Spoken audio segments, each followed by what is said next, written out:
le estamos dando continuidad principalmente y por razones obvias en temas relacionados con COVID-19, que es el trabajo que nos ha llevado todo este primer semestre del año que acaba de terminar.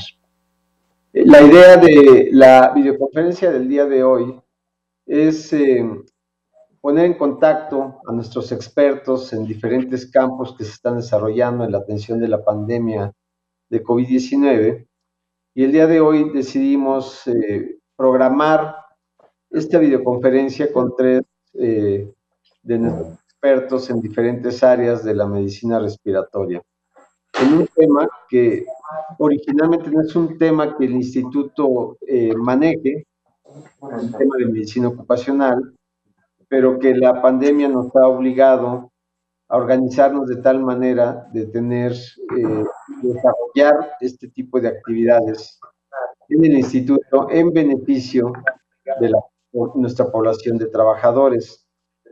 Y sin duda alguna ha sido interesante. Hay resultados también interesantes que se han mostrado ya al interior del instituto y que queremos ahora compartir con todos ustedes. Van a ser nuestros conferencistas, iré presentando uno a uno, que me vayan ellos tomando el micrófono. Así que en primer término, voy a presentar al doctor Miguel Ángel Salazar Lezama, que es el titular hoy de la Unidad de Medicina Ocupacional del Instituto, y él nos va a abordar sobre la organización de un programa de salud ocupacional en el marco de la pandemia de COVID-19. Adelante, doctor Miguel Salazar, por favor. Muchas gracias, doctor Salas. Muchas gracias por la invitación. Buenos días a todos. Bueno, como ustedes ya escucharon al doctor Salas, al inicio de la pandemia, en los primeros casos que se presentaron en China y fueron reportados a nivel internacional, el Instituto Nacional de Enfermedades Respiratorias, junto con la Secretaría de Salud y la Coordinación de Institutos, se decidió hacer un proyecto que fue promovido por el doctor Jorge Salas, nuestro director, para proteger a nuestros trabajadores. Como ustedes pueden ver en la diapositiva, cuando fueron reportados los primeros casos de enfermos o de muertes por neumonía, que no se explicaba la razón por la cual o no se conocía la gente, el cual poco después fue descrito, lo más importante fue que los trabajadores de la salud en China empezaron a presentar infecciones de tipo nosocomial. Tanto así que se empezaron a reportar los primeros artículos acerca de la gran preocupación que había de trabajadores de la salud que tenían infección por coronavirus al estar en contacto en primera línea con los pacientes con dicha enfermedad. De hecho, estas características que presentaron los investigadores chinos al reportar la emergencia por la pandemia de la neumonía, habían visto que entre 1 de enero y después del 1 de febrero de este año, se encontraba que prácticamente el 45% de los trabajadores de la salud estaban ya infectados. Entonces tuvieron que tomar medidas para poder disminuir al menos hasta el 15%, 14.6%. Entonces, como les comentaba, en lugares de alta transmisión, el personal de salud no solo está en riesgo de contraer la infección dentro de las unidades de salud, sino también en la comunidad. De hecho, trabajadores enfermos pueden acudir al centro de trabajo, pero ya después de haber contraído la infección en la comunidad. De tal manera que a partir aproximadamente de mediados de enero, se lanzó el proyecto de atención del programa de medicina ocupacional y salud en el trabajo para todos nuestros trabajadores aquí en el INER. Esto tenía la intención de que nuestros trabajadores, después de recibir un intenso proceso de capacitación para la utilización del equipo de protección personal, pudieran también estar seguros de que en caso de alguna infección, algún contacto, síntomas relacionados, pudieran tener la atención dentro del instituto, porque como ustedes deben de saber, nosotros pertenecemos al ISSSTE. Entonces, al estar saturados los servicios, la cuestión podía ser que llevaran mucho tiempo esperando atención y entonces lo que nos interesaba era salvaguardar su salud principalmente, pero también poderlos ayudar a que regresaran a su lugar de trabajo lo más pronto posible. Entonces, se hizo un manual como el que ustedes vieron, con el principal objetivo que el personal que labora en el instituto cuente con el servicio de detección oportuna en casos sospechosos de la enfermedad, desde los primeros síntomas y o ante la sospecha de posible transmisión intrahospitalarios. Y obviamente esto no podía ser hecho solo por un solo equipo, sino tenía que ser multidisciplinario para poder llevar a cabo una organización adecuada de atención del paciente. De tal forma que nos dimos a la tarea de invitar y de que participáramos neumólogos, como lo ven ustedes en la diapositiva, otorrinolaringólogos, infectólogos, cardiólogos, control de calidad de la atención médica, en donde en base a esto pudimos hacer nuestro manual para un proceso adecuado. Fueron invitados 2 médicos de medicina ocupacional, obviamente nuestras enfermeras, trabajadoras y trabajadores sociales, psicólogas, psiquiatras, y verán ustedes ahí raramente que dice odontólogos, pero los odontólogos, al no tener una atención directa bucodental en los pacientes, se dieron a la tarea de ofrecerse a hacer reportes epidemiológicos, análisis de base de datos, en fin, que nos juntamos todos para poder dar la atención previa a que apareciera la pandemia tan anunciada previa a que llegara a nuestro país. ¿Qué es lo que hacemos entonces con los trabajadores que tienen sospecha o son contacto positivo? Para evitar que se aglomeraran los trabajadores dentro de la sala de la consulta externa, el jefe de servicio, departamento de área, nos tiene que enviar una relación, aparte del trabajador infectado, obviamente, una relación de todos los contactos que tuvieron, de todos los trabajadores que tuvieron contacto con el caso índice o el caso infectado, y nos manda una lista de trabajadores del turno. Se programan a la consulta externa, en donde, como pueden ustedes ver en el recuadro naranja, pasan por una serie de trámites para poder tener una atención completa y evitar que pueda haber más contagios dentro del área. Pasan al módulo de registro, se les hace un cuestionario de síntomas, pasan a un cuestionario de síntomas en donde lo más importante para nosotros es hacer un triage, de no juntar los sintomáticos con los asintomáticos para evitar dentro de la misma área de consulta externa un triage y ver cuáles son los que requieren inmediata atención y cuáles nos pueden esperar un poco más a tener los síntomas. De ahí, como les decía, se hace el cuestionario de síntomas, si tiene los síntomas cardinales, obviamente, tos, cefalea, fiebre, ardor faríngeo, y en base a eso pasan con enfermería, que le tomen sus signos vitales y muy importantemente también la saturación, y hacemos la separación, como les mostraré más adelante, en lo que es el trabajador asintomático y el sintomático. Con el asintomático pasa a que se le tome la muestra es una muestra por nasofaringia y orofaringia, y después con otros métodos como después les mostrará el doctor Castorena, pasan un estudio epidemiológico para poder no solo detectar los contactos que haya tenido dentro del área laboral, sino también los que haya tenido fuera del instituto, para encontrar familiares o gente cercana relacionada con el trabajador. Si este se envía a su área de trabajo con todas las medidas del equipo de protección personal por precaución.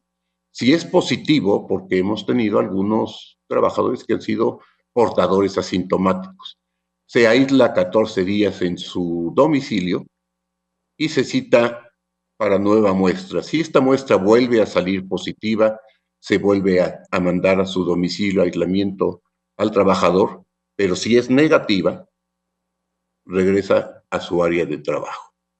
Si es negativo desde un principio, puede regresar a su trabajo sin ningún problema. Caso especial, entonces, es el sintomático. El sintomático, como les decía, tiene prioridad de atención, pasa a la toma de muestra por hisopado para hacerle una prueba de PCR en tiempo real, pasa al estudio epidemiológico y pasa a consulta a neumología. Dependiendo de las condiciones en las que se encuentre disnea o de saturación que llegue a presentarse, manda a tomografía computada. Dependiendo de las imágenes que observemos y del grado de afección de tipo pulmonar, o se manda a su domicilio aislado a 14 días y con intensa observación de parte de nosotros mediante el sistema que se está lanzando desde hace ya algún tiempo, que es la videollamada, la telemedicina, y preguntar cómo está de salud prácticamente cada tercer día. Si llega a presentar aumento de los síntomas, se trae inmediatamente y no se manda al ISSSTE, sino se ingresa con nosotros aquí en el instituto. Sin embargo, si vemos que la tomografía tiene lesiones importantes, el paciente está desaturado o el trabajador está desaturado, sus condiciones clínicas no son las adecuadas para manejarlo como ambulatorio, se manda a hospitalizar y es visto aquí mismo dentro del instituto. Entonces, esto es lo que les mostraba. Vean la sala. Siempre tratamos de mantener la sala de espera de la consulta externa lo más vacía posible, tratando de hacer ágil la atención del paciente, entrando al registro. Como pueden ver ustedes aquí, nuestras administrativas están protegidas. El trabajador se registra para tener un número de expediente con él y tener su seguimiento. Y en esta parte posterior que ven ustedes, sentamos a nuestros trabajadores sintomáticos y aquí a los asintomáticos. De tal manera que entonces mantenemos una sana distancia para evitar los contagios cruzados. Entonces ellos pasan a que se les tome la muestra, se le haga su estudio epidemiológico y dependiendo de lo que ya les comentaba, entonces lo referimos a la parte indicada. Y esto es para mí es un motivo de orgullo tener este equipo que nuestros infectólogos, el doctor Becerril y el doctor Martínez Orozco, manejan en forma muy adecuada, en donde el resultado lo tenemos aproximadamente entre 8 a 12 horas. de tal manera que al día siguiente, dependiendo de la carga de trabajo, pero por lo regular siempre tenemos los resultados prácticamente al día siguiente en la mañana. ¿Qué es lo que hacemos? Le hablamos al trabajador para darle su resultado. El resultado negativo, una de nuestras enfermeras se lo da vía telefónica, aunque pueden después recibirlo vía, por escrito, y al sintomático nos encargamos la doctora Mateo y un servidor de hablarles personalmente para decirles que su prueba es positiva, darles las indicaciones necesarias, capacitarlos para las medidas de aislamiento, las medidas de higiene o indicar el tratamiento que se les pueda dar en el momento preciso de su evolución. De tal manera que nos ha resultado muy efectivo y después verán los resultados que les presentará la doctora Mateo, en donde hemos podido obtener éxito en el control de las infecciones en nuestros trabajadores. Para concluir, yo les quiero mostrar el equipo que coordina la licenciada Ana María Vega y Nadia Díaz, dos enfermeras de amplísima experiencia en el manejo de personal, en el manejo epidemiológico. Ellas son las que se encargan de tramitar todas las incapacidades de nuestros compañeros trabajadores para que no tengan que ir, les repito, a esperar largas horas en una consulta externa de su unidad de medicina familiar, y entonces, mientras persistan positivos, nosotros estamos cubriendo sus ausencias laborales. El doctor Castorena es el que coordina a nuestros colegas otorrinolaringólogos, que son los que toman la muestra, el hisopado que le llamamos nosotros, la doctora Maribel Mateo, que tiene ya varios años como jefa de la consulta externa, y un servidor que, nada más los acompaña para ver que todo esto funcione muy bien. Entonces, con esta termina mi presentación. Yo les quiero agradecer en forma muy sincera su paciencia y su participación en mi presentación. Muchas gracias. Muchas gracias, doctor Miguel Ángel Salazar.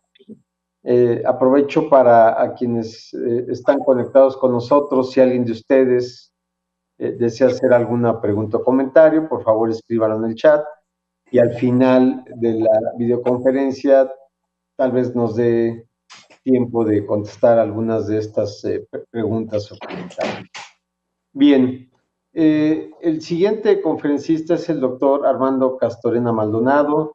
Él es jefe del Departamento de Otorrinolaringología y Cirugía de Cabeza y Cuello de aquí del INER, y ha sido quien él a través de su grupo pues, ha organizado todo este gran trabajo de obtención de muestras, e incluso a través también ya de métodos innovadores que de alguna manera puedan simplificar trabajos, ser prácticos, ser eficaces.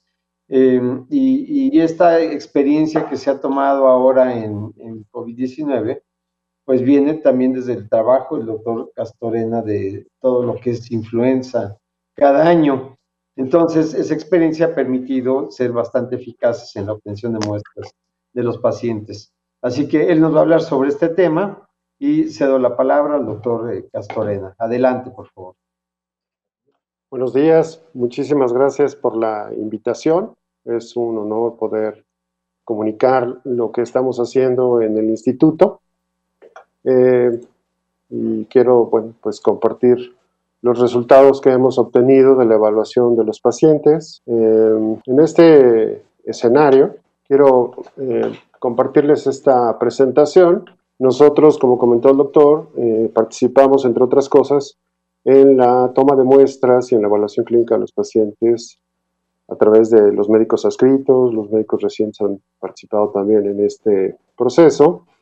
Y bueno, para todos nosotros el comenzar a ver pacientes con esta enfermedad, con COVID-19, pues desde un principio resultó ser todo un reto. Las dudas que existen a través de el riesgo que puede representar estar en contacto con los pacientes. Entonces, bueno, a muchas cosas nos hemos enfrentado y nos han dado muchas lecciones que hemos aprendido.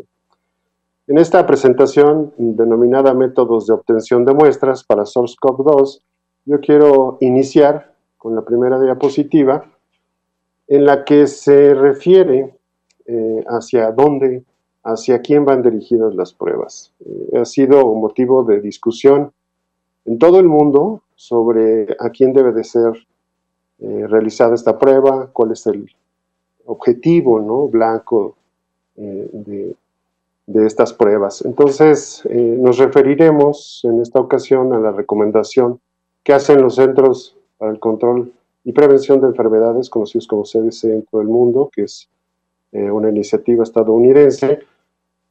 Y bueno, la recomendación hasta ahora es que las pruebas van dirigidas a 3 grupos diferentes de sujetos, de pacientes que acuden a unidades médicas que tienen síntomas en donde hay una altísima sospecha de que pueden tener la infección por SARS-CoV-2. También a aquellos pacientes sintomáticos que tienen un alto riesgo y que representa, digamos, una situación de complicaciones que pueden, digamos, si están contagiados, desarrollar una enfermedad mucho más grave. Y también se recomienda a los contactos cercanos de casos positivos, sobre todo cuando ocurre en los días recientes de la sospecha de la exposición con un contacto que estuvo contagiado. En esta diapositiva que yo les muestro viene una figura de un artículo de revisión publicado en la revista que ustedes pueden observar sobre la evolución desde el periodo de la incubación hasta la convalescencia y el punto en el que se recomienda hacer las pruebas. Las pruebas se recomiendan pues siempre que sean lo más rápido posible, pero que estén en un periodo de ventana donde la cantidad o la carga viral sea lo suficientemente buena como para poder obtener de esa muestra un resultado confiable. Además de esto, del inicio de la enfermedad, las muestras se toman también a lo largo de la evolución de un paciente ya confirmado, por ejemplo, que ha sido positivo, que ha tenido la necesidad de ser ingresado a un hospital, y en la evolución de su enfermedad también son recomendadas hacer las pruebas. Como comentó ya el doctor Salazar, en el escenario de un programa de medicina ocupacional como el que tenemos aquí en el instituto, el seguimiento, la obtención de nuevas pruebas, también se recomienda para tomar la decisión de si un paciente, un caso positivo, puede reincorporarse ya a sus actividades laborales, a su vida, por ejemplo, cotidiana. Y este punto aún sigue siendo de controversia. Ustedes pueden encontrar información sobre en algunos lugares no hacen pruebas de seguimiento y en otros lugares sí hacen pruebas de seguimiento, diferentes métodos de pruebas de seguimiento.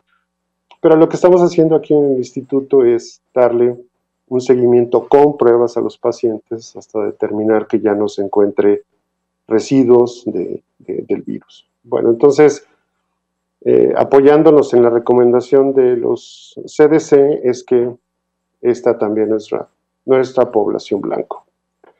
Esta diapositiva que a continuación les presento es un trabajo ya que seguramente se convertirá en un marco de referencia. Es un trabajo de los primeros hallazgos en el grupo chino, y aquí lo que se observa es un gráfico de cómo se han obtenido muestras en diferentes tejidos. Bueno, en el instituto se han podido obtener muestras de diversas especímenes biológicos, ¿no? Y estas muestras pueden ser medidas a través de técnicas para la obtención o la detección del virus SARS-CoV-2. Nos referiremos a las pruebas directas, a aquellas donde se utiliza un método de medición por PCR en tiempo real, aunque existen otras pruebas que podemos llamar como indirectas, las cuales principalmente es la detección de anticuerpos, ¿no? IgM y IgG. Nosotros principalmente utilizamos las pruebas directas, que es la detección directa por esta técnica de PCR. Como ustedes saben, las pruebas indirectas pues todavía son un motivo de controversia, y dado la rentabilidad diagnóstica que tienen y la limitación todavía en la sensibilidad, pues no se recomiendan todavía de manera generalizada, aunque seguramente van a tener un papel trascendental dentro de los pocos siguientes días, dado que ya hay información que muestra resultados confiables. Nosotros vamos a utilizar principalmente en toda esta discusión la referencia de pruebas de visualización directa. Entonces, regresando al gráfico que está de su lado derecho, aquí se muestran diferentes especímenes biológicos. Tenemos el lavado bronquiolbilar, las muestras obtenidas de los hisopados faringeos, biopsia, por ejemplo, también se puede hacer, ¿no? O lavado bronquiolbilar, de heces fecales, de expectoración, muestras de sangre, hisopado nasal, muestras urinarias, y también se ha descrito la determinación del virus en muestras de semen, de conjuntivas y al menos de estos tejidos. Lo que quiere decir es que se puede diagnosticar la presencia del virus en un paciente con todas estas muestras. ¿Por qué utilizamos las muestras respiratorias principalmente como el estándar de referencia? Porque son, por un lado, las de vía aérea superior mucho más fáciles de obtener, mucho más reproducibles, han tenido una buena sensibilidad y representan menos problemas para obtenerlas, ¿no? Menos riesgos, por ejemplo, que utilizar, por ejemplo, muestras bronquiales, ¿no? O de vía aérea inferior. Entonces, bueno, se pueden obtener estos especímenes de diversas áreas. Aquí en este gráfico lo que observamos además en el ordenador de origen son los ciclos umbrales.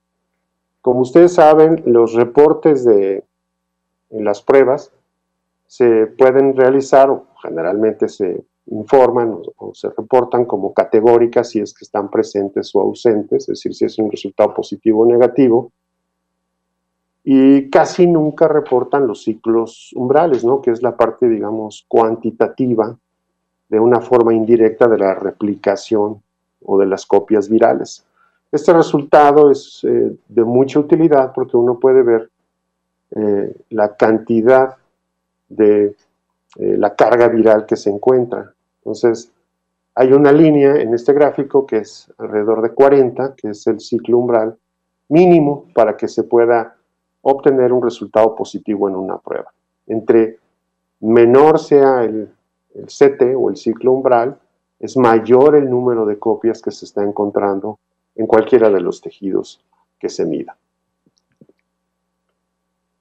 Entonces, la dinámica viral en las muestras no respiratorias no se ha caracterizado por completo y esa es la razón por la cual las respiratorias son mucho más utilizadas. Bueno, en todo el mundo, y dada la recomendación de la Organización Mundial de la Salud, de la Organización Panamericana de la Salud, CDC, y otras entidades europeas y asiáticas, sigue siendo la estrategia diagnóstica más importante, la obtenida a través de una muestra, que le vamos a llamar hisopado nasofaringeo, como el estándar de referencia diagnóstica para aquellos pacientes o casos o estudio de casos que se encuentren en posibilidad de hacerlo de manera en la que si el resultado es positivo se considera como una muestra útil y si el resultado es negativo pues se puede buscar otro lugar de obtención que en general en los pacientes, sobre todo en los hospitalizados, puede ser ya un aspirado de vía inferior o incluso un lavado bronquialveolar. Entonces, las muestras obtenidas se consideran como un estándar aquellas que se han obtenido de la mucosa nasofaríngea, pero también se consideran como una opción aceptable aquellas que se obtienen de la cavidad nasal, en este caso de la nariz. Hay una recomendación de que el nivel de carga viral también es bastante representativo. En este video que le corro en este momento observamos pues una endoscopía para ejemplificar cómo se toma la muestra. Si uno utiliza el cornete inferior como la muestra, se debe de utilizar la toma del hisopado de las dos fosas nasales de la cabeza del cornete inferior. También es de utilidad aquella muestra que se toma del cornete medio de un solo lado. Ahora observaremos en este hisopo cómo se toma. Y finalmente veremos cómo es la obtención de la muestra nasofaríngea. Estas muestras pues se acompañan de que el individuo que las toma, en este caso cualquier personal de la salud, en el modelo de trabajadores de aquí del instituto, las hemos tomado, como comentamos, los médicos adscritos de otorrinolaringología y algunos médicos residentes.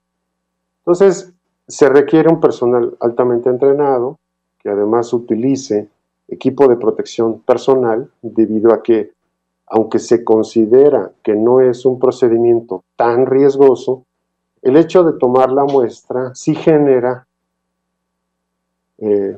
aerosoles que se vierten al medio ambiente y que si el que toma la muestra no tiene un equipo de protección personal, pues entonces genera el riesgo de contagio. Como ustedes acaban de observar en este video, la muestra que se toma debe de ser obtenida con un buen exudado, con un buen exudado de la mucosa para poder obtener una buena cantidad de tejido. En este otro video mostramos lo que es la opción de un hisopado faríngeo, que se hace en la pared posterior y que también se utiliza el lecho amigdalino, la amígdala, para obtener más muestra. Entonces, estos dos procedimientos en general se consideran de riesgo porque son aerosolizables. Entonces, las muestras se acompañan de la necesidad de utilizar equipo de protección personal. Y esto naturalmente pues genera un encarecimiento del procedimiento para la toma de la muestra. Otra situación importante, y en esta diapositiva les muestro las directrices para los laboratorios para la detección y diagnóstico de la infección por el virus COVID-19 que hace la Organización Panamericana de la Salud, como un procedimiento que debe de contar con todo un equipo de protección personal, además de un área específica, pero en la que se debe de cuidar que la toma de la muestra sea en condiciones en las que la muestra sea suficiente, es decir, que sea en un paciente con alta sospecha, donde la cantidad de muestra sea mínima como para poder obtener un resultado confiable. Entonces, esto nos lleva a que también los insumos que se utilizan para poder medirla, pues se van agotando con el paso del tiempo. Si nosotros recordamos, en el mundo se han hecho millones de muestras y eso hace que las empresas que producen estos insumos pues tengan problemas para poder elaborarlos de una forma mucho más rápida. Entonces, en el mundo hay momentos en que la escasez de material es muy significativa. Aquí en esta diapositiva les muestro cómo se hace el método para la detección, es decir, la extracción del ARN del virus y cómo se debe de utilizar un protocolo, que fue el primer protocolo que se recomendó, el cual se conoce comúnmente como el protocolo de Berlín, y en lo que se basa principalmente es en la identificación de dos genes de este virus, principalmente el E y el RP, y esta es la forma en la que al momento de detectarlo se puede establecer como un resultado positivo. Entonces, es más específico, pues la expresión del gen RDRP, aunque el más sensible es el E. Entonces, los laboratorios reportan los dos. Cuando hay alguno de ellos positivo, pues se considera que el paciente tiene la infección. Entonces, esto es lo que se llama o lo que se conoce como el protocolo de Berlín. Bueno, hasta aquí lo que queremos es entonces recalcar la problemática con la cual les había yo comentado, con la que nos enfrentamos, no solo en el INER, sino en todo el mundo. Pues un alto consumo de pruebas, un consumo elevado de hisopos, además de que si estos hisopos no son de los floqueados, de los hisopos que atrapan más secreciones y que podrían tener una mayor cantidad de secreción que pueda expresar mucho mejor al virus, pues se puede obtener un resultado falso negativo. Entonces se considera que ese mismo material sea continuo, ¿no? O sea, proveído de manera continua. Y eso ha sido una limitación porque no se ha contado con el número suficiente. Además del equipo de protección personal, una baja disponibilidad de insumos, y no menor, y no me dejarán mentir todos aquellos que hemos sido muestreados, que nos han hecho un hisopado, pero que no es menor las molestias que produce, lagrimeo, dolor, náuseas, puede generar incluso tos, expectoración, y bueno, pues eso genera más aerosoles en el lugar en el que se está realizando. En algunos casos incluso hay reportes de epistaxis. Entonces, en una de las reuniones que tuvimos en el comité de este instituto de enfermedades respiratorias, en este caso específicamente lo que ahora nos lleva al comité de COVID, se propuso en el comité pues generar una solución en parte a esta carencia de insumos con los cuales nos enfrentamos, porque como les comentó el doctor Salazar, en miles es que hemos realizado estas muestras, ¿no? Y dado el futuro que vemos en el horizonte no menor de unos meses, es que van a seguir siendo necesarias estas muestras. Entonces, viendo la propuesta de hacerla a través de una muestra de saliva, encontramos reportes que la muestra de saliva se ha utilizado como una muestra bastante útil, con un buen rendimiento diagnóstico, y esta muestra nos podría llevar a resolver un poco de los insumos que se necesitan. Entonces estuvimos revisando, vimos que las muestras de saliva que se habían utilizado, como en el caso de la influenza, pues eran las obtenidas a través del babeo, que se conoce esa técnica, ¿no? El paciente colecta a través de unos minutos una muestra suficiente que vierte en un contenedor y se envía a análisis. Y esto, como muestro en este estudio, ha mostrado resultados prometedores. Este es uno de los primeros estudios realizados en China y se observó que la representación de la muestra obtenida por saliva era bastante buena en comparación, por ejemplo, con el aspirado endotraqueal.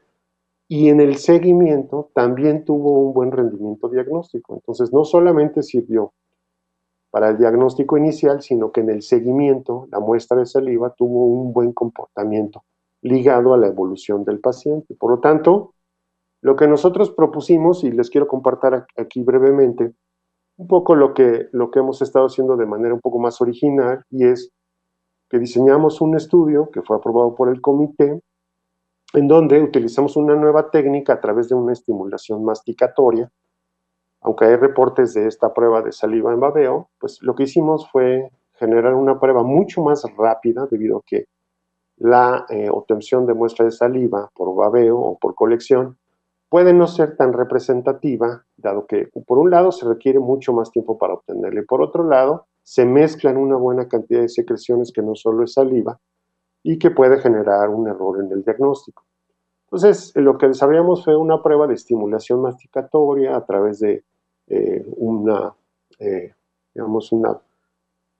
parafil, es un fragmento de 2 gramos de parafina, en la cual se la dimos a los pacientes por un periodo de 30 segundos a masticar, y vimos que se obtenía una muestra muy representativa. Así es de que incluimos pacientes tanto de urgencias como del programa de medicina laboral para ver el rendimiento diagnóstico que tenía y si podía ser de utilidad. Entonces, estas muestras se tomaron de manera simultánea con el hisopado nasofaringio orofaringio. Aquí yo les muestro lo que es el parafilm que utilizamos, 2 centímetros, con un peso aproximado de 2 gramos, el cual se almacenó y se embaló de manera semejante con el mismo medio de transporte para la detección con el protocolo de Berlín. Y aquí observamos a un colaborador que está haciendo la prueba, mastica por 30 segundos, vierte la saliva, y entonces se convierte en una muy buena muestra que incluso no necesita que alguien la tome de manera particular, puede ser, digamos, autosuficiente. Con eso nos ahorramos equipo de protección personal, la exposición de trabajadores, que es mucho más rápido, es decir, en 30 segundos tiene uno la muestra lista, que el volumen de la muestra es lo suficientemente bueno como para poder hacerla en todos, y esto es un punto importante porque no muchos pacientes en babeo, sobre todo los que acuden a urgencias, tienen como parte de su cuadro clínico dolor faríngeo y tienen sequedad de las mucosas, entonces representa mucho más tiempo y más molestia esperar a que babeen o que tengan una buena muestra de saliva. Muchas gracias por su atención y muchas gracias por el espacio que nos brindaron. Gracias, doctor Armando Castorena. Al final habrá una o dos preguntas que resolver que están formulando en este momento. Bien, la última conferencista es la doctora Maribel Mateo Alonso, jefa de la consulta externa del instituto, y ella nos va a presentar de todo este trabajo que ya nos han comentado de estos conferencistas, pues cuáles son los resultados de este programa de detección y seguimiento de casos en trabajadores del Instituto Nacional de Enfermedades Respiratorias. Adelante, doctora Maribel Mateo, por favor. Voy a presentar el primer análisis de resultados del programa de medicina ocupacional para la prevención de contagios en trabajadores hasta 12 de junio del 2020. Esto es los primeros 100 días de trabajo después de la reconversión del instituto. Hasta ese momento se evaluaron 2.215 trabajadores, de los cuales tenemos que el 61.6% fueron mujeres y 38% hombres. Por áreas de trabajo, el grupo que más evaluaciones presentó es el servicio de enfermería, como ven en la tabla, 34.94%, seguido de médicos y administrativos. Los menos frecuentes están marcados en tono verde, fueron del área de biomédica, farmacia y seguridad. Para conocer la edad de nuestros trabajadores, elaboramos esta gráfica y el promedio de edad de los trabajadores evaluados fue de 36.3 años. Recordemos que por decreto presidencial, los trabajadores mayores de 60 años y aquellos que tenían alguna enfermedad crónico-degenerativa salieron del INER, fueron enviados a casa. Por lo tanto, se encontró que la edad, pues, la edad promedio es una edad joven. Los de mayor edad fueron en el área de administrativos y sindicato, con 44 años, y los de menor edad se encontraron en el grupo de enfermería e inhaloterapia con 30 y 32 años respectivamente.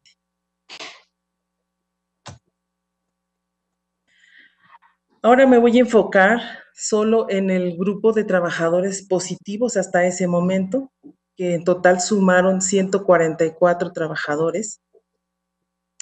Después de hacer una valoración multidisciplinaria, como ya lo explicó el doctor Salazar, en el área de medicina ocupacional, y de obtener tanto datos clínicos como epidemiológicos, el grupo de trabajo hizo una ardua labor para investigar y precisar en dónde se había contagiado nuestro trabajador.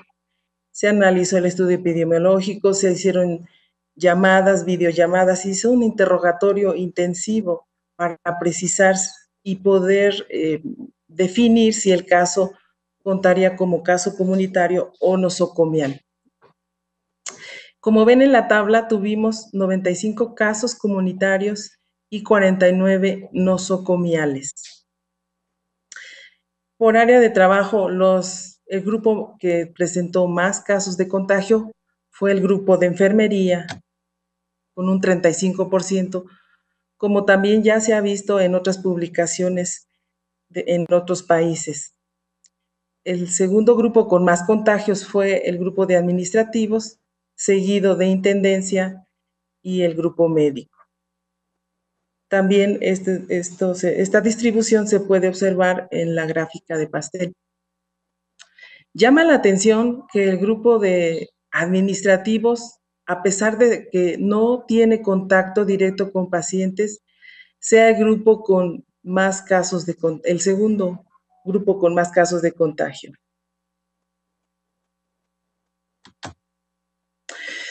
Entonces quisimos saber cuál era el comportamiento de los trabajadores que atienden directamente a los pacientes. Así es que englobamos a un grupo de trabajadores de la salud especializados o que tienen contacto directo con el paciente. Como ven ahí en la diapositiva, incluimos al grupo de enfermería, médicos, imagenología, camilleros e inhaloterapeutas. Todos ellos pues son o tenemos bien conocido que atienden directamente a los pacientes de una u otra manera. Entonces el contacto pues es más frecuente y más prolongado. Entonces, ¿cómo nos fue con este grupo? En cuanto a contagios comunitarios, el grupo de trabajadores que no tuvo contacto directo con los pacientes se contagiaron 48. El grupo de profesionales de la salud que sí tiene contacto directo con el paciente tuvo 47 casos de contagios. Por otro lado, en contagios nosocomiales, el grupo que no tiene contacto con los pacientes tuvo 20 casos y el grupo que sí tiene contacto directo, 29 casos. Esto es un poco más de números, 20 contra 29. Sin embargo, al hacer el análisis estadístico, no hubo diferencia entre los contagios, entre el personal que atiende directamente a los pacientes y los que están en otras áreas. El porcentaje de contagios, entonces, es decir, la prevalencia del total del grupo fue de 6.67 en general, y para la transmisión nosocomial la prevalencia fue de 2.29. Esto es importante porque es menor a lo que se ha encontrado en otras publicaciones en general, y todavía disminuye más la cifra si la especificamos en contactos nosocomial, en porcentaje nosocomial.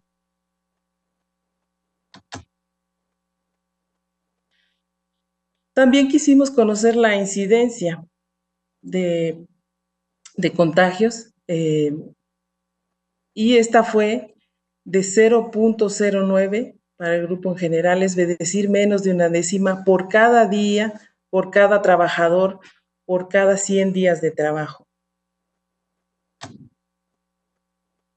En cuanto a la incidencia de contagio nosocomial, fue de 1.37 por cada día, por cada trabajador, por cada 100 días de trabajo. Sin embargo, es muy parecida a la comunitaria, que fue de 1.43. Entonces, la incidencia de contagios nosocomiales y comunitaria en este grupo fue muy parecida.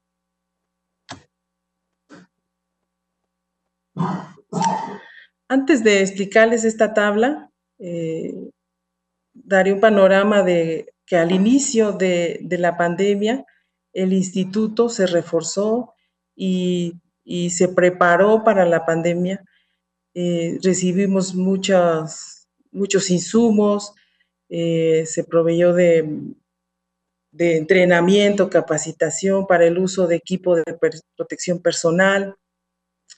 En general se tuvo una buena planeación para recibir el inicio de la pandemia. Y empezaron a llegar muchos pacientes, hubo un consumo excesivo por dicha razón de equipo de protección personal, porque a los trabajadores siempre se les dotó de todo el equipo completo y afortunadamente nunca tuvimos algún reclamo de que alguien tuviera falta de este equipo. Sin embargo, como ocurrió más adelante, en los días que fue avanzando la pandemia, el equipo de protección personal comenzó a escasear mundialmente y no tuvimos pues de dónde conseguirlos, de tal manera que el instituto comenzó a usar uniforme de tela a partir del 11 de mayo.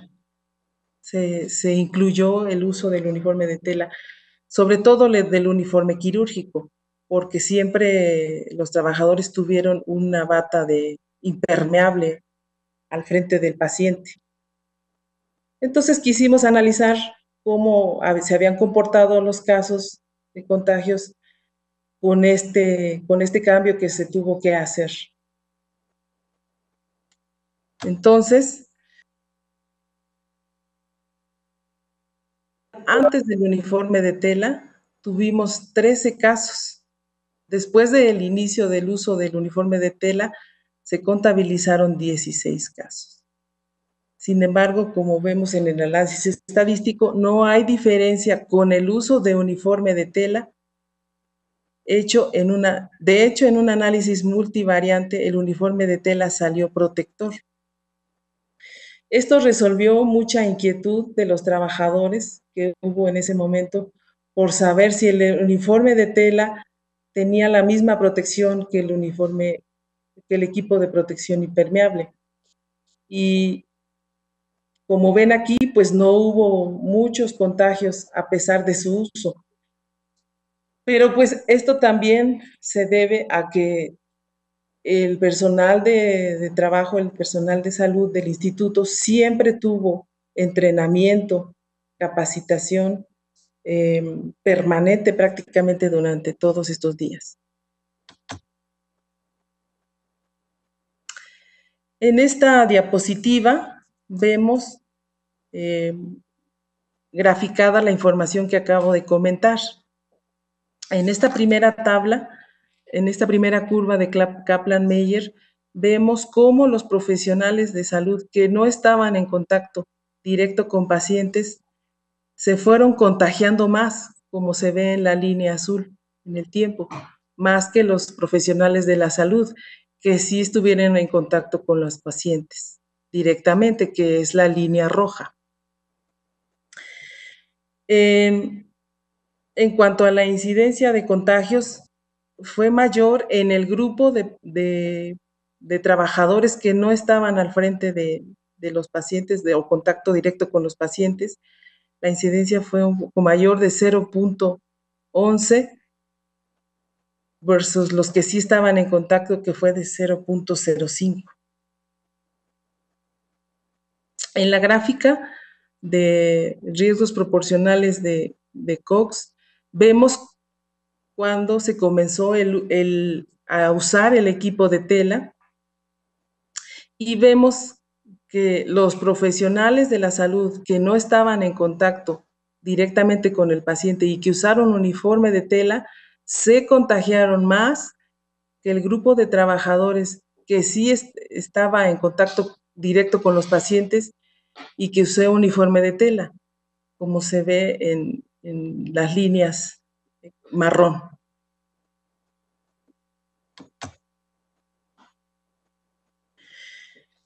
Ya por último les presento la información actualizada de los trabajadores al 3 de julio. Esta información aún no la tenemos analizada, pero también en breve se hará una recopilación para su análisis. La población activa actual de trabajadores es de 2.412. Los trabajadores que están fuera por decreto presidencial son 481, es decir, el 20% de la base trabajadora. En el área de medicina ocupacional hemos atendido hasta esa fecha 3.119 trabajadores evaluados, todos se han hisopado, y hasta esa fecha teníamos 197 casos positivos de trabajadores contagiados, de los cuales 65 fueron de transmisión nosocomial y 109 fueron de transmisión comunitaria.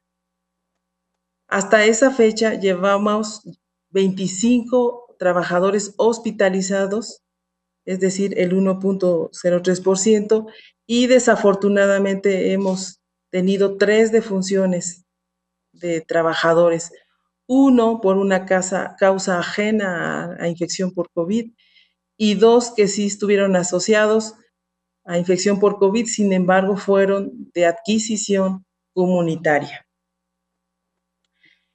Y lo más importante de todo esto es que ya llevamos recuperados 67% de los trabajadores infectados que han salido ya negativos y un gran porcentaje de ellos ya se han reincorporado a sus áreas de trabajo. Las conclusiones de este análisis arrojan que el porcentaje de trabajadores infectados ha sido bajo, de solo 2.29%. El personal de enfermería es el de mayor número de contagios, lo cual también se ha encontrado en otros reportes de la literatura. Solo tenemos 2 fallecimientos en lo que va del programa y los 2 fueron de adquisición comunitaria. Y como ya vimos, el uniforme de tela no incrementó la tasa de infecciones y la adquisición comunitaria en este análisis fue la más frecuente. Y pues todo este trabajo no hubiera sido posible sin la ayuda de todo el equipo que nos apoya en el área de medicina ocupacional, nuestro personal administrativo, nuestras enfermeras, los diferentes turnos que nos apoyan, turno matutino, vespertino, fin de semana, y nuestros líderes del equipo. Nuestras investigadoras. Y eso sería todo por mi parte. Muchas gracias. Muchas gracias, doctora Maribel Mateo. Estamos prácticamente sobre el límite, pero no quiero dejar pasar la oportunidad de que están nuestros expertos para que contesten unas 2 o 3 preguntas. Hay varias preguntas en el chat, hay varias que más o menos el contexto es el mismo.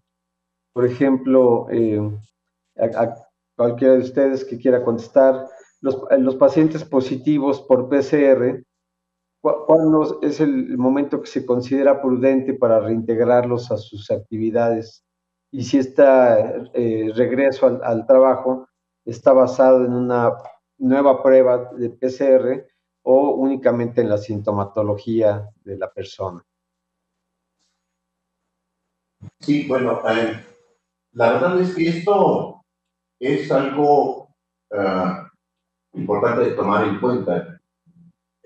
Nosotros lo que hacemos es que nosotros aislamos 14 días al paciente, al trabajador, al paciente en su domicilio, y lo citamos a que en 14 días se presente con nosotros para tomar una muestra. Si esta resulta negativa, el paciente se puede reincorporar a su área de trabajo. Si no es así, lo volvemos a aislar 14 días. Esto tiene que ver porque si alguien nos puede preguntar que pueden ser restos de virus, ya más que nada, y no es una infección activa. Sí hemos visto que pueden llegar a tener síntomas a pesar de eso después de los 14 días. Y se nos hace muy riesgoso que el trabajador regrese con una prueba positiva. En lugares donde no hay maneras de hacer pruebas en forma como lo hacemos nosotros. Lo que se recomienda es que aislar al paciente los 14 días y dejar un periodo en donde ya no presente síntomas como fiebre, cefalea, faringio durante 72 horas y puede regresar a su trabajo con las medidas de seguridad pertinentes, obviamente con el tipo de protección personal y que le sea y que esté adecuado para su área de trabajo y ya se puede reincorporar sin ningún problema. Muy bien, muchas gracias, doctor. También hay algunas preguntas interesantes sobre sobre las pruebas diagnósticas. Preguntan, bueno, llama la atención lo de la muestra en saliva. Lo ven como una ventaja y preguntan si está avalada por el INDRE toda esta metodología, si se sabe cuál es el costo comparado con las pruebas que habitualmente se están haciendo. Doctor Castorena. Sí, es una pregunta muy pertinente.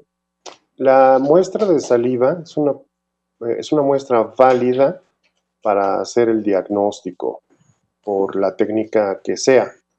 La muestra de saliva es utilizada con el uso de PCR, RT, pero también sirve como para la determinación de inmunoglobulinas, es decir, en la saliva se puede obtener también la medición de IgG e IgM, que de hecho en breve ya estará disponible en el mercado una prueba rápida con detección de anticuerpos, pero en saliva. El grupo italiano la está desarrollando y estoy seguro que en breve la va a comercializar. Entonces, el valor de la saliva es extraordinariamente útil porque además las glándulas salivales tienen una gran expresión de receptores AC2 y otras formas por las que ingresa el virus de manera muy, muy fácil.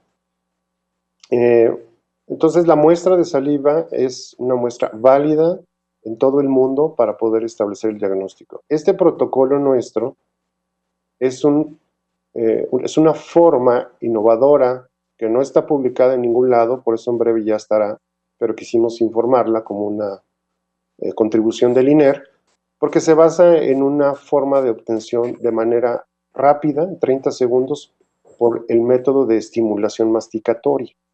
Entonces, la muestra de saliva es absolutamente válida, útil por el INDRE y por cualquier otra instancia del mundo. Solamente esta forma de obtenerla a través de la masticación es la que no está publicada en ningún lugar, es una contribución original nuestra, pero seguramente no tendrá ningún problema para considerarse como una forma válida. Ahora, los costos, no hemos hecho un análisis de costos aún, pero seguramente se va a traducir en una reducción considerable de costos en virtud de que se van a quitar no solamente lo que representa el gasto en equipo de protección personal, sino también en las personas, en el trabajador, en el personal de la salud que las toma. El resto, bueno, continúa siendo tampoco se van a utilizar ya hisopos, ¿no? Ni embalajes de hisopo de estas muestras.